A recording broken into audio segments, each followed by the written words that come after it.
I think a number of those countries, at least Pakistan, like India, like the others, have an interest in preventing chaos and civil war in Afghanistan. And obviously, we asked them to release prisoners that they had locked up, Taliban prisoners.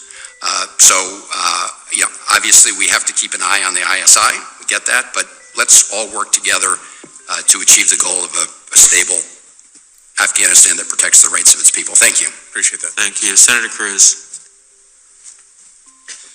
Mr. Secretary, thank you for being here. Senator. President Biden and the Biden administration have presided over the worst foreign policy catastrophe in a generation. Americans across the nation are horrified. Our servicemen and women, our active duty military are angry, they're disillusioned, and they're frustrated. Our enemies across the globe. They're frustrated because you guys are not giving them the proper health care and stuff. Are emboldened, which makes the world more dangerous today for America, and our allies are dispirited. They're dangerous because Joe Biden is not doing his job in office. He's not protecting us. Ever since the disaster began unfolding in Afghanistan, we've seen the Biden administration making political excuses. Yeah, Joe Biden's not doing his job. He doesn't care. We've seen Democrats on this committee explaining at great length how everything that happened in Afghanistan is Trump's fault. Actually, Trump did a lot good for the country. Joe Biden hasn't done anything for us. It's all Trump's fault. Mr. Secretary, Joe Biden is the President of the United States. Kamala Harris is the Vice President of the United States. You are the United States Secretary of State. Just like Jimmy Carter owns the disaster of the Iran hostage crisis, you own this. The Biden administration caused this disaster. It was caused by two things. Number one, ideological naivete and extremism. Repeatedly, Mr. Secretary, in this hearing and also on multiple conference calls over the last month, you keep saying things like the steps the Taliban needs to take to be welcomed into the community of civilized nations. Mr. Secretary, they don't want to be welcomed into the community of civilized nations. They are terrorists who want to murder us. This administration doesn't understand that. Joe Biden doesn't understand that. We need to block them out of our country so they can't come here and do terror threats against us anymore. But sadly, that ideological extremism was combined with manifest incompetence. There were 4 decisions this administration made that I think were utterly indefensible. Number one. Alright guys, if you guys like my video, please like, share, and subscribe my video. Abandoning the Bagram airfield, giving it to the Taliban.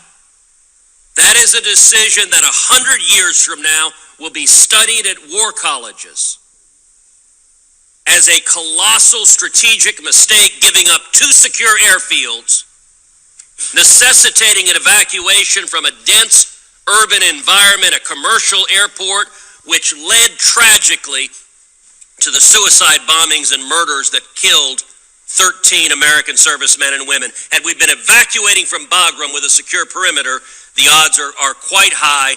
That attack either wouldn't have happened, or if it had happened, it would have been far less severe in its consequences. Secondly, the Biden administration giving the Taliban a list of Americans and of Afghans we wanted out. Third, the decision to leave Americans behind. Shouldn't be leaving any American behind. Hundreds of Americans, perhaps more, perhaps thousands of green card holders, tens of thousands of Afghans who assisted the U.S. military. The Biden administration abandoned them and left them behind. And fourth, leaving billions of dollars of American military equipment that the Taliban will now use. Wow. It sounds like our country's going down. To threaten our lives. Earlier in this hearing, you said about that equipment, quote, none of it poses a strategic threat to us or their neighbors. That does not pass the laugh test. When you're looking at the Taliban potentially having 64,000 machine guns, 33 Black Hawk helicopters, 16,000 night vision goggles. That's nice. We're definitely going to be shot at now. We will see American blood spilled because of these colossal mistakes. Now, He's right. abandoning Bagram wasn't your call. It was the Pentagon's and the White House's ultimately. But I want to ask you flat out, did the State Department give the Taliban a list or multiple list of Americans and or Afghans that we wanted out? Yeah. Those reports and the idea that we would do anything to endanger our citizens or anyone else at a time when we were trying to save their lives is flat out wrong. Let me, So I just like a yes or no, did you give them let me list? be very clear, Senator, if I may, please. Thank you. Yes, we did. In limited instances where we were seeking to get a bus or a group of people through a checkpoint, we gave a manifest to the people at the checkpoint to demonstrate that those people were expected. Roughly how many names were on the list you gave? Doesn't matter because they all... Dozens, hundreds, thousands. Give us some order of magnitude. This happened in a handful of situations where to get Dozens? through... So is it your It actually does matter. Those are our people. And you're giving them a list out to have them killed, pretty much? testimony it wasn't hundreds? I want to understand, did you give them thousands of names? No, Yes or no? we did not. Yes, you did. Okay, hundreds? Not going to put a number on it, but it was, again... Why not? This is a hearing to discover how many names and how many of those individuals you gave the Taliban